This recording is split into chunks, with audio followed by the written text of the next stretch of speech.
Hello, beautiful people. Title of this one is What and Who Are the Perps? Perpetrators. The perpetrators of gang stalking. Who would want this job? A perpetrator is anyone who has been trained to harass, maim, mob, or kill a targeted individual, either by direct or covert means, including electronical, biological, or accidental means as well. Career perps make a good living dealing in misery to hapless individuals. Perps usually don't know the victim personally, but they are supplied enough information from their handlers and local and sometimes even federal agencies to allow for a well-oiled campaign of gang stalking and harassment towards the targeted individual. How can a perp be identified? Mostly by their actions. If perps are doing their job, they will reveal themselves. They do this a number of ways. Number 1, irrational hatred. Hatred of the target for no apparent or explainable reason. When pressed as to why they hate the target, they usually give a really irrational or illogical reason. Like, I don't like your luggage, or something like that. They obviously are not going to tell the target the real reason because this person is quite literally being paid to hate the target. It is that particular perp's job to hate the target. That is how they get their said compensation. This is often inconsequential, unless the perp has mutual friends with the target. The ultimate goal is to destroy the target's relationships and isolate the target from all friends, lovers, and family members. This is often successful in most cases because it is carried out slowly and very methodically. And I might add that they do a year of intel on you before they do this, so they know exactly who to approach, what to say, when they go overt on you, when they switch from a covert to an overt approach on you. So they know exactly what buttons to push. I've talked about this. Perps pretend to be going about their business and doing ordinary things. However, careful observation of said perps will reveal a different agenda. Perps follow the target into places of business and spend most of their time crowding the target's personal space. Often they don't even buy anything or transact anything at that said business. Perps follow the target out the door as they leave. Observation sometimes reveals they circle the block and come back into the establishment because that establishment is their territory to surveil for that day. So they have different territories, and they're quite literally just passing the baton as you go about your day as a targeted individual. They're just passing the baton to each other. Each person has a mapped out area, and you're one of many targets in the harassment queue. You're one of many. You're not the only one. A loner perp has been in a vile business for so long, the less human they become. This is especially true of those who have made this their lifelong career. Career perps are required to do evil things to targets every day. And without feeling remorse, more importantly. This is a job requirement. This inevitably results in a cold, void, emotionless exterior lacking in compassion with no empathy for any human beings. The second way they show themselves is by hand signals. Perps use hand signals to communicate with each other, their handlers, and to point out where the target is and what they are doing. They often will stroke their chin or go like this, which means heads up, the target is in view, he's approaching. Thirdly, perps are always unnecessarily rude to targets. Perps will consistently display rude behavior directed towards targets, often during a street theater scenario. And what is street theater? It's they're basically scripted scenarios that the United States government sits down and collaborates with one another, to see how they're going to get at you, invoke a response from you. So they might set up some elaborate scenario in a business, out in public, on the road, etc. And their job is to, be involved in that and just basically throw unnecessary rudeness towards you to get an emotional response from you, is what they want. This is a daily occurrence. Any restaurant, retail establishment, post office, doctor's office, or other place has its own corral of assigned perps to do the dirty work. Perps will crowd in line at cash registers and usually have a credit or debit card that doesn't work, a price that needs to be checked, or they engage the cashier in endless conversation. The result of this is a lot of wasted time intended to annoy the targeted individual. Who are the perpetrators? The people that apply for the job are often people that can't find a job elsewhere. They just don't have what it takes to succeed on their own. Perps don't have to be smart. Anyone can be a perp and can make easy money harassing others. They need to follow orders and never admit the truth, though. Those are requirements. This type of perp does not usually advance, but will continue to have steady employment for as long as the public, not victims of gang stalking, consider this harassment nothing but paranoid delusions reported by a few nut jobs with tinfoil hats. Perps who are recruited for the job sell their soul when they join this vast network of evil. Rich people, homeless people, middle class, and vagabonds alike are all recruited. Addicts, mentally disabled, alcoholics, young, old, geniuses, morons, people of any profession or religious faith are recruited.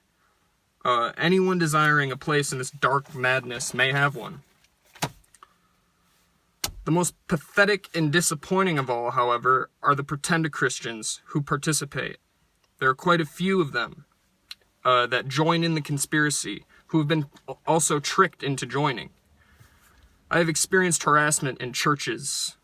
These Christians attend more perp meetings than church services, however.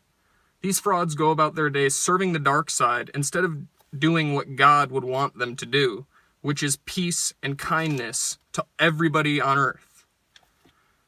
Convinced they are God's chosen and have been given authority to harass and do horrible things to targets and ultimately decide if they will live or die. These perps mean well, I suppose, but will continue to do evil until they truly find God. The next group are the sadomasochistic types who get off on dealing misery. Many are adrenaline junkies, and the more they participate in this evil, the more they need to get their fix. It is like the ultimate high and power trip to them. These losers have found perpdom to be the fulfillment of a lifelong dream.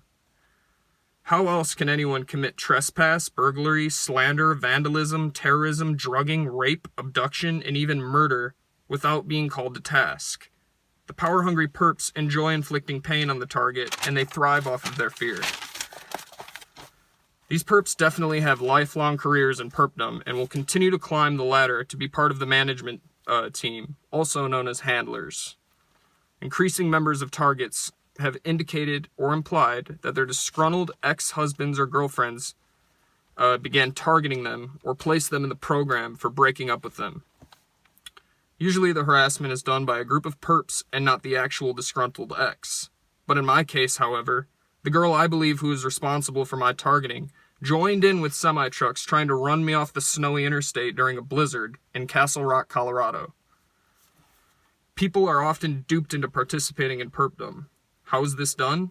A number of ways. Number one being lies. The newly recruited perp is told that the target is a drug dealer, terrorist, homosexual, socialist, communist, Jew, Muslim, etc.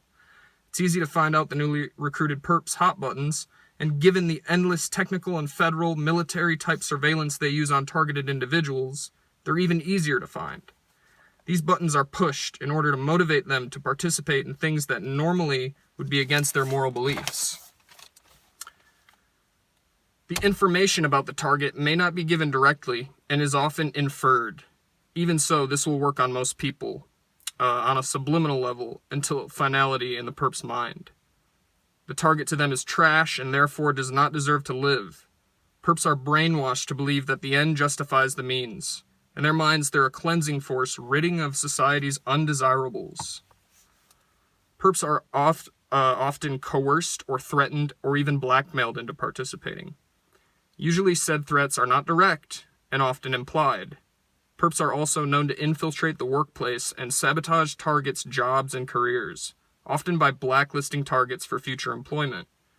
This ensures that the target, no matter their qualifications or credentials, do not have an income and are pushed to force homelessness. Lastly, perps involved in criminal activities are threatened into participating.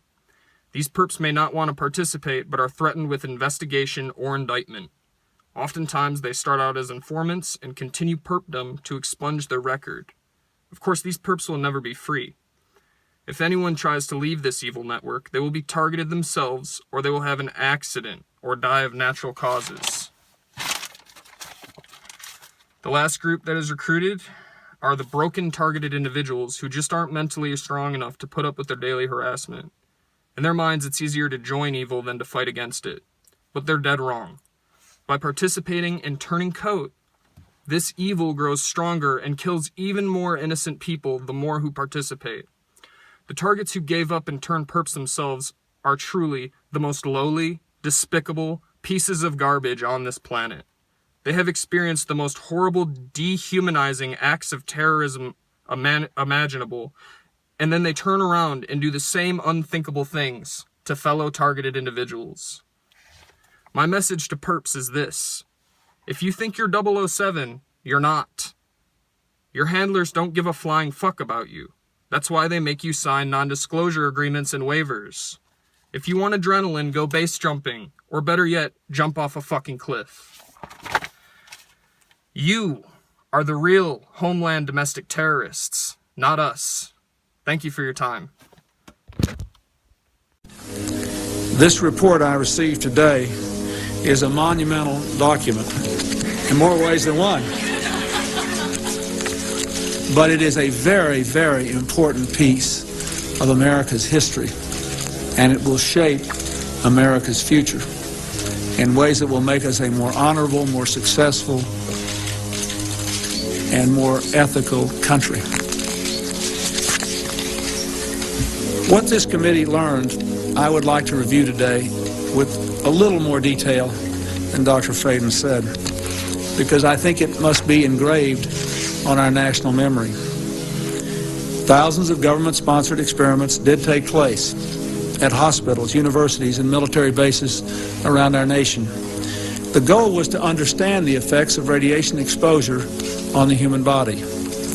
While most of the tests were ethical by any standards, some were unethical, not only by today's standards, but by the standards of the time in which they were conducted. They failed both the test of our national values and the test of humanity.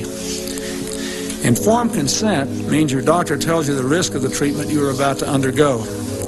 In too many cases, informed consent was withheld.